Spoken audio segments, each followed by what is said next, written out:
Olá, pessoal, bem-vindos mais uma vez ao nosso canal. Prosseguindo com a nossa leitura desse livro, O Segredo do Lugar Secreto, de Bob B. Sword. Agora vamos com o capítulo 10. O segredo de estar aceso.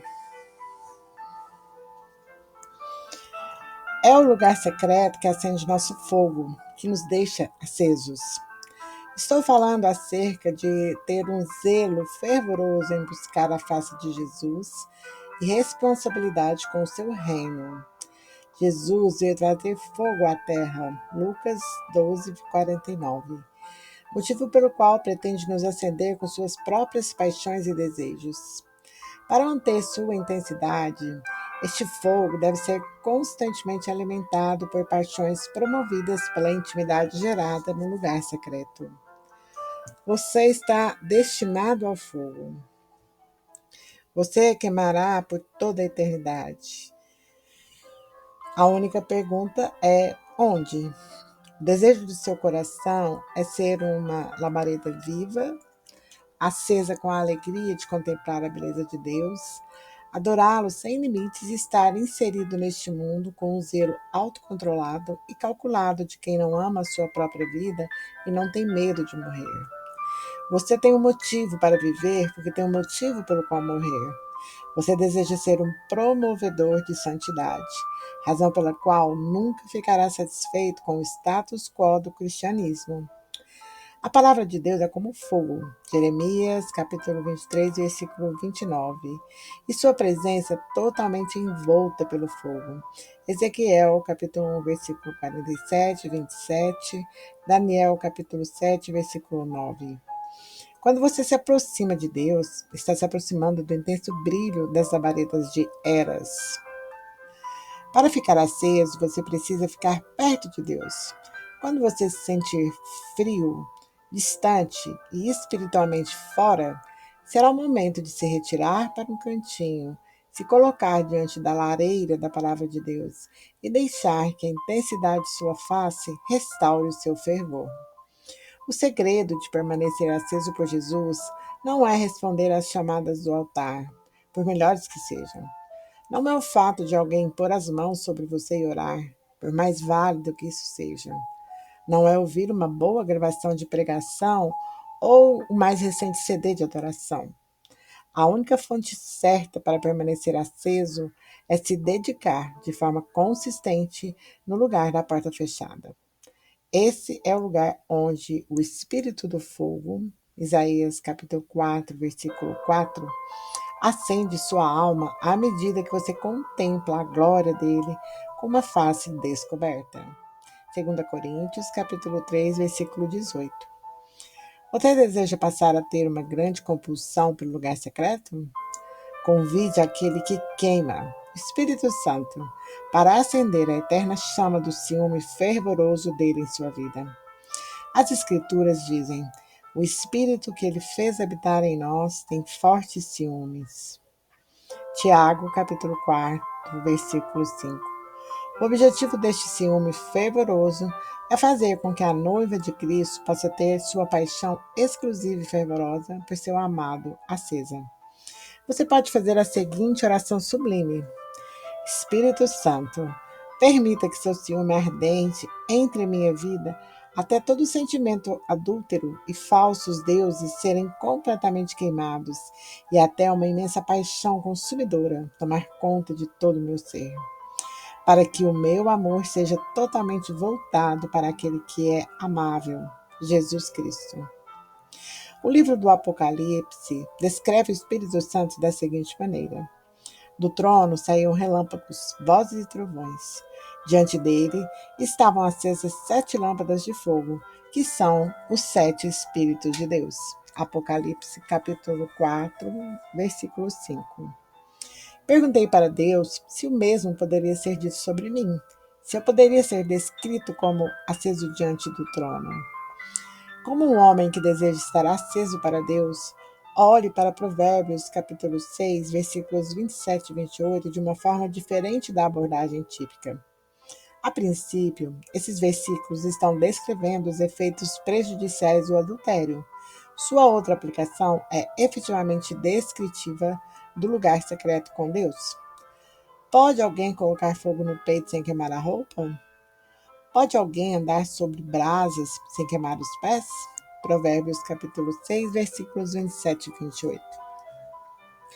Quando se aproxima do fogo da palavra de Deus, você está colocando efetivamente fogo no peito, e as roupas sujas e contaminadas com lepra de sua vida antiga estão sendo queimadas. Assim que você entra na presença fervorosa do lugar secreto de Deus, começa a andar sobre brasas acesas, e seus pés passam a ser cauterizados para você caminhar em santidade, retidão e obediência. A resposta para a pergunta é: não. Coloque o fogo de Deus em seu ser e tudo em sua vida será diferente. É impossível abraçar esse fogo de vida e não ser transformado. Ó Senhor, eu coloco o seu fogo em meu peito com prazer e temor. João Batista foi um homem que ficou aceso diante de Deus. Deus levou João para a solidão do deserto para acender um fogo divino dentro dele. Quando finalmente foi liberado para o ministério, ele já era uma labareda viva. Observe que nos versículos a seguir, Jesus pergunta 3 vezes: o que vocês foram ver? Enquanto saíam os discípulos de João, Jesus começou a falar à multidão a respeito de João. O que vocês foram ver no deserto? Um caniço agitado pelo vento? Ou o que foram ver? Um homem vestido de roupas finas? Ora, os que usam roupas finas estão nos palácios reais. Afinal, o que foram ver? Um profeta? Sim, eu lhes digo, e mais que um profeta. Mateus capítulo 11, versículos do 7 ao 9. Jesus testificou que as pessoas não foram até João basicamente para ouvir algo, mas para ver algo. Jesus descreveu João como uma candeia que queimava e irradiava luz. João capítulo 5, versículo 35. João era um homem divinamente incendiado, um homem que incubou seu amor por Deus por meio de um compromisso constante de estar sozinho no lugar secreto. Assim, se tornou uma candeia que irradiava luz para a nação inteira contemplar, e as pessoas vinham de todos os lugares para ver esse fogo. As pessoas são sempre atraídas por um grande incêndio. Este é o nosso Deus. Ele faz dos seus servos clarões reluzentes. Hebreus capítulo 1, versículo 7. Se você permitir, ele também o tornará um clarão reluzente. Lindo, né, gente? Capítulo 11. O segredo de tomar a força. O termo violência espiritual captura a intensidade com a qual a geração dos últimos dias buscará a Deus. As pessoas buscarão a Deus com toda a força do seu ser, negando a si mesmas e livrando-se de todos os pecados embaraçantes para correr a corrida da paixão, pureza e perseverança. Desde os dias de João Batista até agora, o reino dos céus é tomado à força, e os que usam de força se apoderam dele. Mateus capítulo 11, versículo 12. Este é o momento de buscar a Deus com energia, entrega agressiva. Os sinais dos tempos estão claros. A volta de Cristo é iminente. Sentimos uma urgência por parte do Espírito Santo. É hora de despertar de nosso sono e buscar o reino de Deus como nunca foi feito antes.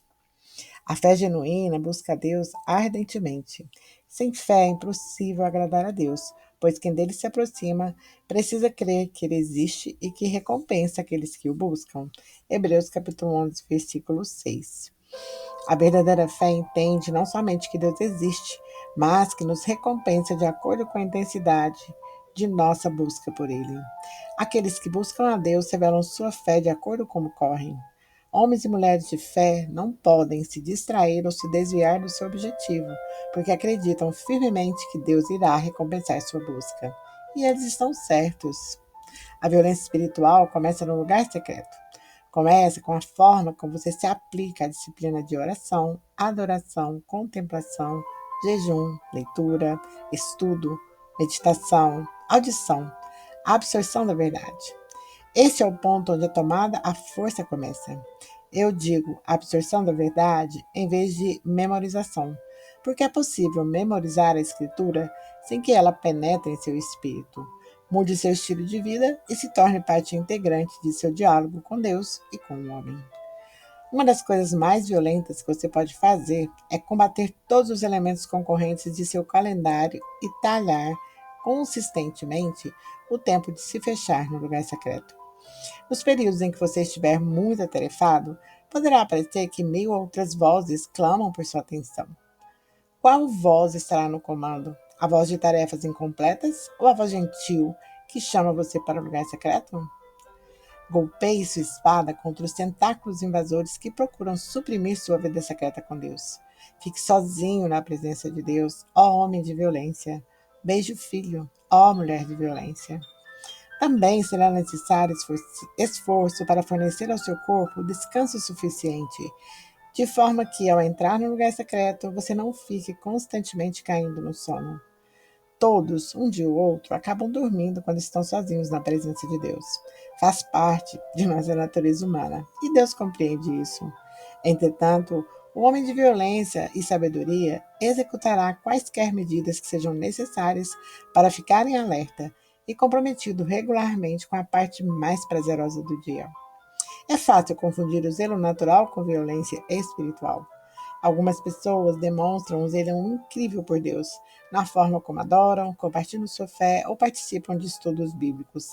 Mas, se for um zelo natural, é um zelo que dura somente enquanto os outros estiverem observando. Quando essas pessoas estão sozinhas com Deus, o zelo desaparece e o nível de intensidade da atividade repentinamente é reduzido. O zelo natural deve ser trocado pelo verdadeiro fervor espiritual. Um zelo que é energizado por um fogo santo interno que queima, mesmo quando ninguém está olhando. Deus nos deu uma disciplina que é um dom extraordinário, uma ferramenta poderosa, designada providencialmente por Ele para intensificar o esforço de nossa busca. Estou falando do jejum. O jejum, quando combinado com oração, é uma das formas mais diretas e eficientes de acelerar o ritmo de sua corrida, especialmente se você estiver se sentindo um pouco letárgico em seu espírito. Oh, que dom incrível é esta coisa de jejum! Esse provavelmente é um dos dons da graça mais subestimado, subempregado e mal compreendido. Não há mérito espiritual no jejum. Não se ganha pontos extras com Deus. Mas isso renova seu espírito, sensibiliza sua audição e acelera o ritmo do fluxo divino através de sua vida. Para aqueles que estão comprometidos em explorar a violência espiritual, o jejum é um verdadeiro amigo. Salomão escreveu: se procurar a sabedoria como se procura a prata, e buscá-la como quem busca um tesouro escondido, ele reserva a sensatez para o justo. Provérbios, capítulo 2, versículos 4 e 7. A imaginação retrata a sabedoria divina como um tesouro oculto enterrado em uma montanha. E para obter esse tesouro, você deverá minerá-lo arduamente. Além disso, as escrituras dizem: dá a sabedoria aos sábios. Daniel, capítulo 2, versículo 21. Não é o tolo que recebe sabedoria, mas sim o sábio. O sábio recebe mais sabedoria em sua vida porque é inteligente o suficiente para buscar a Deus com fervor. Jesus não responde a todos os fiéis da mesma maneira. Ele responde de forma diferente àqueles que o buscam mais diligentemente. Vemos isso segundo a maneira como tratou os 12. Pedro, Tiago e João foram convidados para alguns dos momentos mais íntimos e maravilhosos com Jesus, enquanto os outros discípulos não foram incluídos. A diferença, eu creio, reside no fato de que os outros tinham algo retido em seus corações em relação ao Senhor, enquanto Pedro, Tiago e João buscavam mais a Jesus.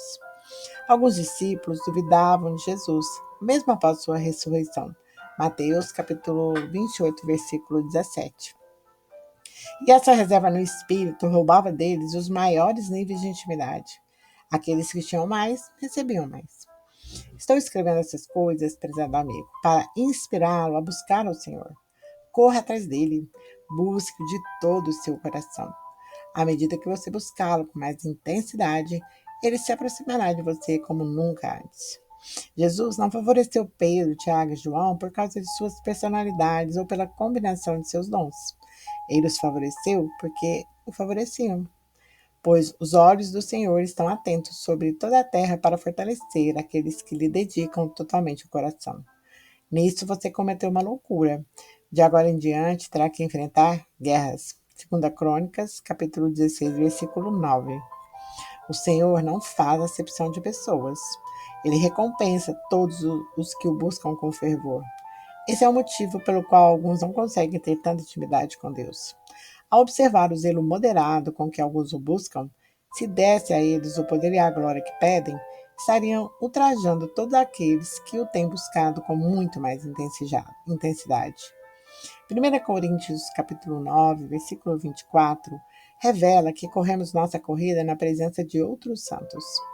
Vocês não sabem que de todos os que correm no estádio, apenas um ganha o prêmio? Corram de tal modo que alcancem o prêmio. Deus honra a nossa corrida comparando-a com a forma como os outros Deus honra a nossa corrida comparando-a com a forma como os outros correram em toda a história da igreja. Este é o princípio de 2 Coríntios, capítulo 8, versículo 8. Gente, estamos participando de uma competição séria. Eu não quero dizer que precisamos comparar nossas realizações com as de outra pessoa de um modo carnal, mas nos permitirmos ser inspirados pela rapidez de outros corredores para buscarmos mais a Deus. Fico inspirado quando leio histórias dos grandes corredores cristãos. Fico tremendamente impactado em meu espírito quando leio o relato de como Francisco de Assis buscava a Deus aos 20 e poucos anos. Um de seus companheiros revelou que Francisco se levantava da cama quando pensava que todos estavam dormindo. Ele se ajoelhava no chão durante a melhor parte da noite e ficava orando uma única sentença: Meu Deus e meu tudo. Só então ele dormia um pouco e acordava junto com os outros. Um ritmo verdadeiramente intenso.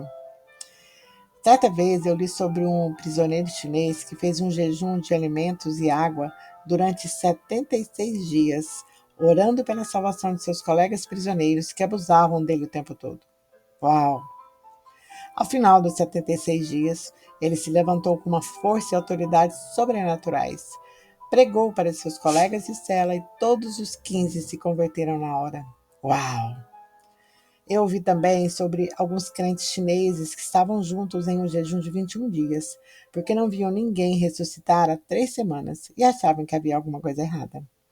E os relatos são muitos. Amo ser inspirado pelo ritmo dos outros. Assim que você ler o relato a seguir, que é uma página do diário de John Wesley, verá um homem que não deixou que nada impedisse sua busca do alto chamado de Deus. Domingo de manhã, 5 de maio. Preguei na igreja St. Anne. Pediram-me para nunca mais voltar. Domingo à tarde, 5 de maio. Preguei na igreja St. John. O diácono me disse: saia e não volte. Domingo de manhã, 12 de maio. Preguei na igreja St. Jude. Também não posso mais voltar lá. Domingo à tarde, 12 de maio. Preguei na igreja de St. George. Fui chutado novamente. Domingo de manhã, 19 de maio. Preguei em outra igreja, St. alguma coisa. Os diáconos fizeram uma reunião especial e disseram que eu não posso mais voltar lá. Domingo à tarde, 19 de maio. Preguei na rua. Tiraram-me da rua. Domingo de manhã, 26 de maio. Preguei em meio à campina. Me expulsaram como se eu fosse um búfalo solto durante o culto. Domingo de manhã, 2 de junho. Preguei no limite da cidade, à beira da estrada, e me expulsaram. Domingo à tarde, 2 de junho, culto da tarde. Preguei um passo e 10.000 pessoas vieram me ouvir. Vá após Deus. Ninguém mais poderá atrapalhar sua corrida. Não importa quantas outras pessoas não reconheçam o seu ministério. Busque a Deus. O coro de santos corredores do céu está torcendo por você. Terminamos a trajetória pela graça de Deus. Eles estão gritando. Você também pode.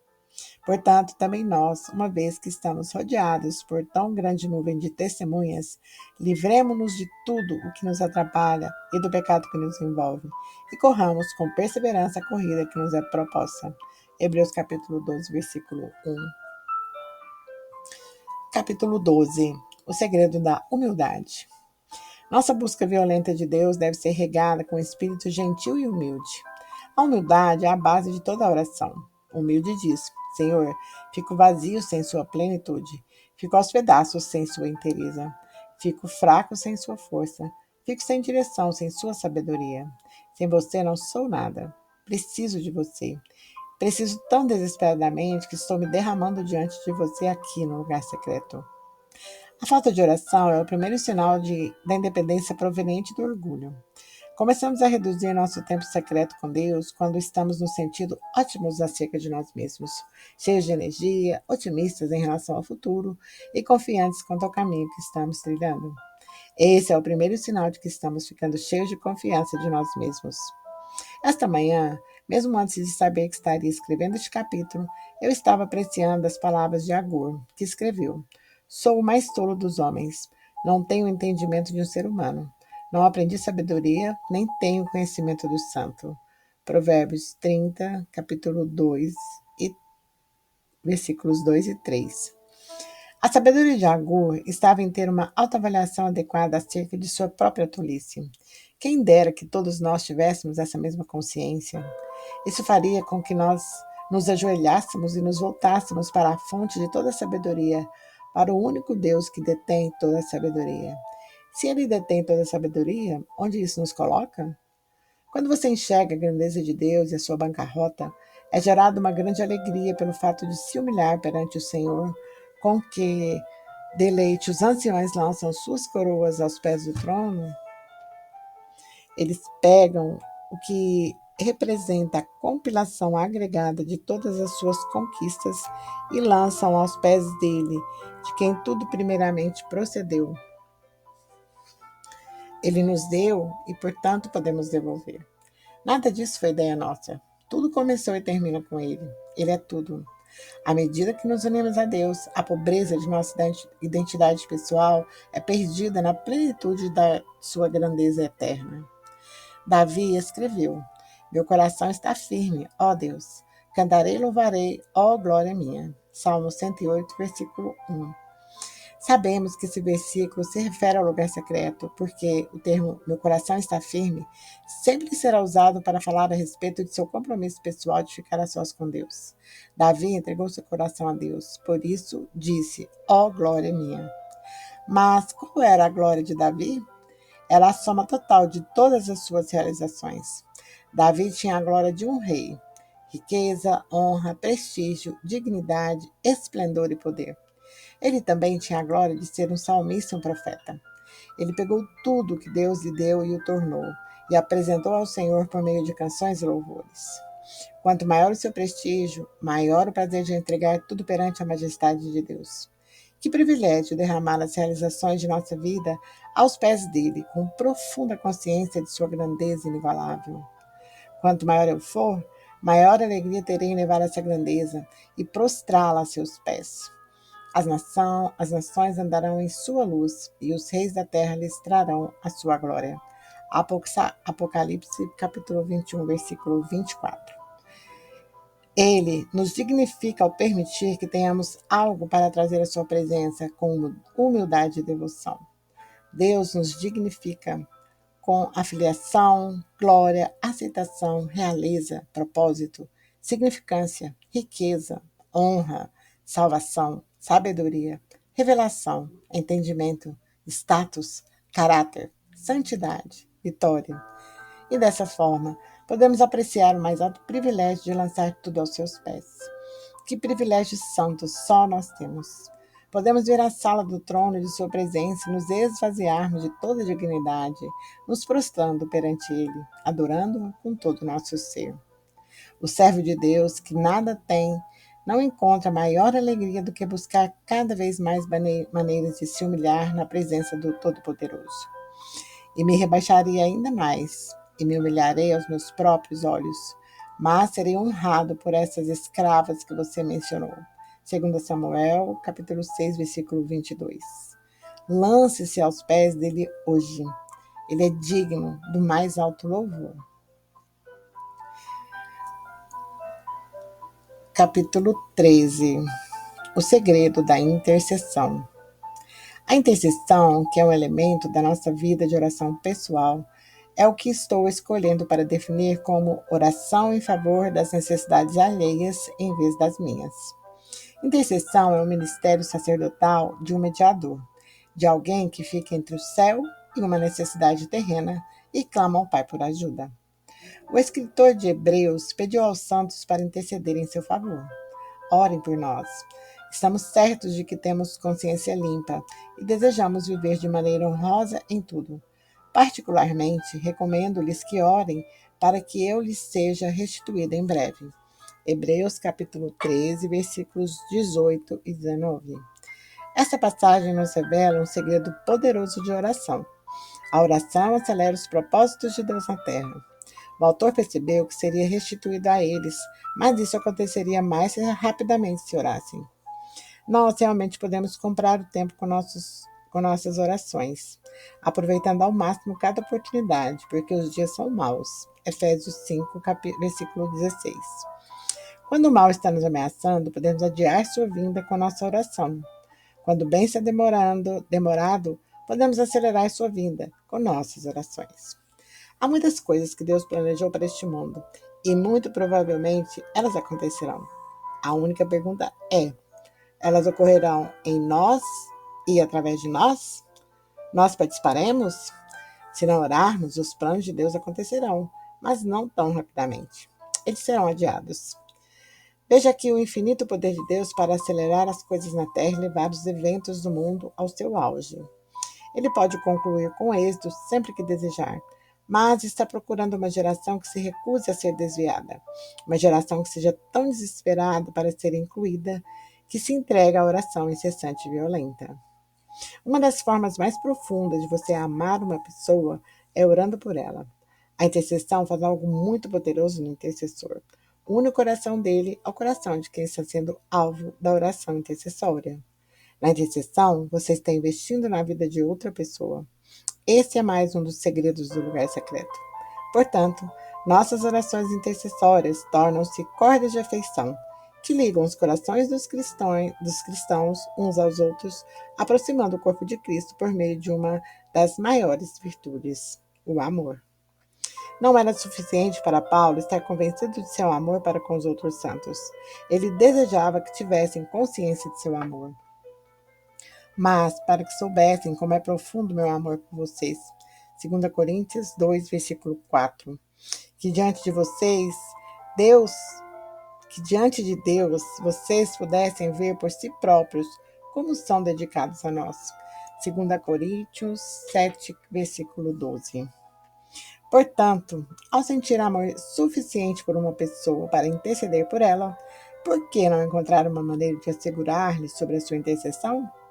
Quando a pessoa souber que você tem orado por ela, acabará sentindo e tomando consciência de seu amor. O corpo de Cristo não funciona adequadamente sem os membros orarem mutuamente uns pelos outros. A oração é o sistema de imunidade do corpo de Cristo. Através da oração, combatemos as forças invasoras que buscam adoecer e afligir o corpo de Cristo. A falta de oração no corpo de Cristo é parecida com a lepra. Aprendi algumas coisas sobre essa doença com Paul Brand, um cirurgião de leprosos. Ele explicou que quando uma pessoa está com essa doença, seus nervos param de funcionar adequadamente e deixam de enviar sinais de dor para o cérebro. Nesse estágio, os leprosos começam a perder os dedos das mãos e dos pés em acidentes, porque não sentem dor quando se machucam.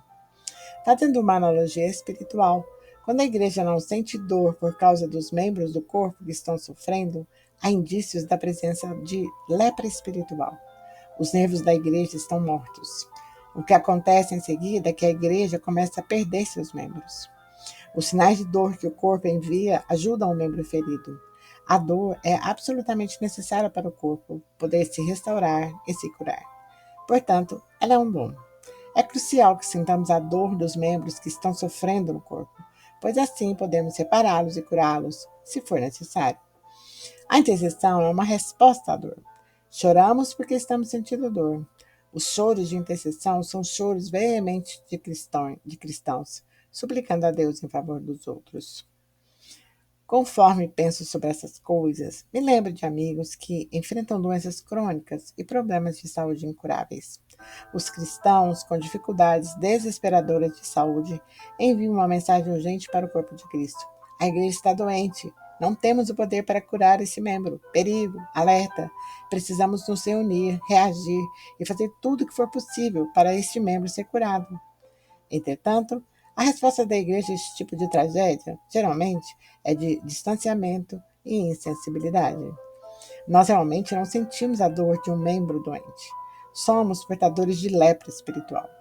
Fico imaginando o tipo de graça que será liberada na igreja quando começarmos a nos identificar com os membros do corpo que estão sofrendo, como se nós mesmos estivéssemos vivenciando problemas deles.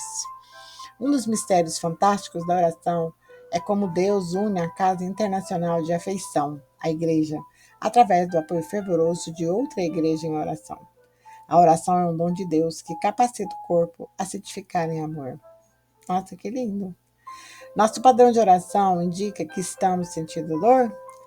Que o Senhor possa colocar um alarme santo dentro de nossos espíritos em relação à falta de poder da igreja. Que ele nos leve a ajoelhar em uma busca apaixonada pela autoridade de superação, pela qual Jesus morreu para nos dar.